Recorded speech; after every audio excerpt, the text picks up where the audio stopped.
Hello, welcome to the Redmen TV. I'm Chris Pajak and I am joined by Freddie from the Ugly Inside Southampton fan channel, of course. We're here to preview the game at the weekend at Anfield, 3 o'clock kickoff. Wow, that's mad, isn't it? 3 o'clock kickoff at Anfield. But Freddie, thanks for joining me to talk about Southampton. How's it been going down there? Not as well as we'd liked, actually. I mean, last season, Puel set a bad example for boring football, and that's ultimately why he lost his job. And at the moment, Pellegrino doesn't look like he is starting something new. It looks like he's carrying on where Puel left off, and a lot of minority fans have already lost the faith. It's, very rigid, very turgid football, and we've seen a lot of possession, but no attacking threat in the final third, and that's really what's going to be our downfall unless we invest a lot in January. Mm-hmm. And what do you think the game plan will be for Southampton coming into this game?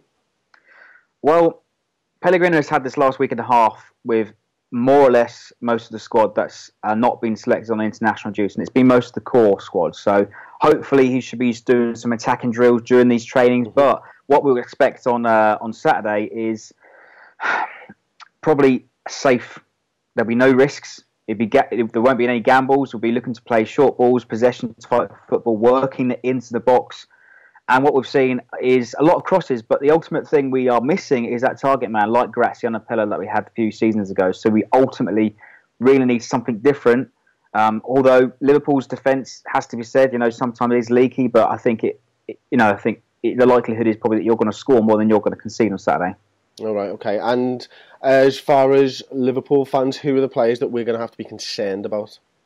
Well, I mean, so far this season, Lamina, he's been outstanding. But there are concerns on his fitness. He got injured on the international break or just before, one of those. But I'm not sure whether he'll be fit on Saturday. And he's been, nothing short of outstanding so far this season.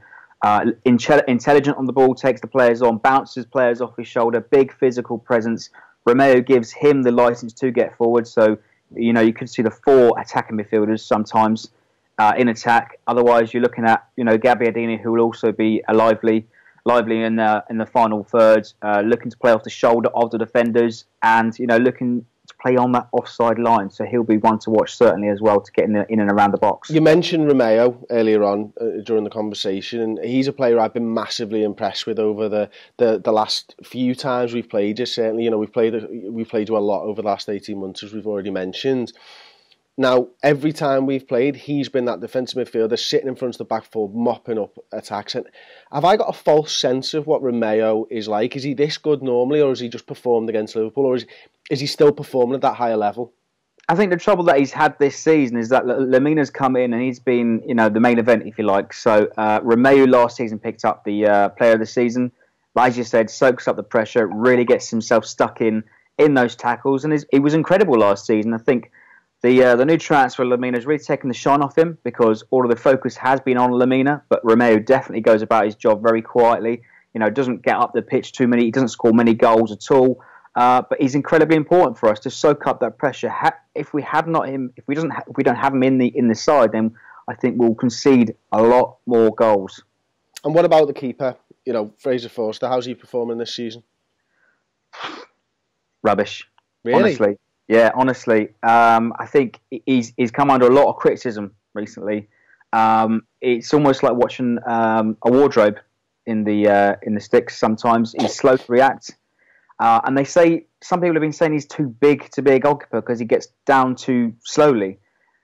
Hit him with a hard and low shot, it's going in 9 out of 10. Really? 9 times out of 10. Honestly, yeah. I mean, there is a reason why he wasn't called up to the England squad because his performances haven't been up to scratch recently. I think I read somewhere, I think it's about 9 points that we've left from winning positions that he's either made a mistake or, where we've lost it in that type of a game. I think a couple of times he's pushed the ball into the attacker in the 6-yard box and they've gone in to tap it in.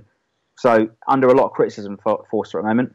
Wow, okay. Feeling from that then, what do you think your score is going to be on Saturday?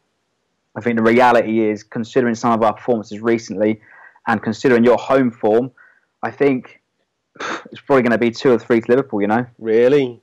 Wow. This is the second collaboration I've done recently where the opposition has predicted a Liverpool win. And that's mad. I never predict opposition wins. maybe I am deluded. Maybe that's what it comes down to. Maybe there are more realistic football fans out there than me. But Freddie, got to mention you've got a little something on your top lip there, mate. Are you doing Movember? Yes, we are, mate. We've set up a little page. I'll send through the link if you want it. Yeah, do please, mate. Put it in the video description. Excellent stuff. Yeah, it's all raising good causes and good awareness for men's health in prostate cancer, testicular cancer, and men's mental health. So check your balls and get your prostate checked, lads. Okay, well, there you go. And if you do want to donate to Freddie and the worthy cause there is research into men's prostate cancer and all those type of things, then the link is in the description. Please do donate if you can afford to. Don't donate if you can't afford to. But if you could, I'm sure Freddie and everybody would appreciate it, and just do it for men's health. Thank you very much for watching. It's been an absolute pleasure. Thanks for joining me once again, Freddie. Good luck for the rest of the season, just not this Saturday. Cheers, mate. Christmas merchandise out now. Click the annotation on the left hand side of the screen or the link in the description. Last Christmas, oh my word, have you seen this design? Could you imagine how many Evertonians you will piss off by wearing this at the dinner table on Christmas Day?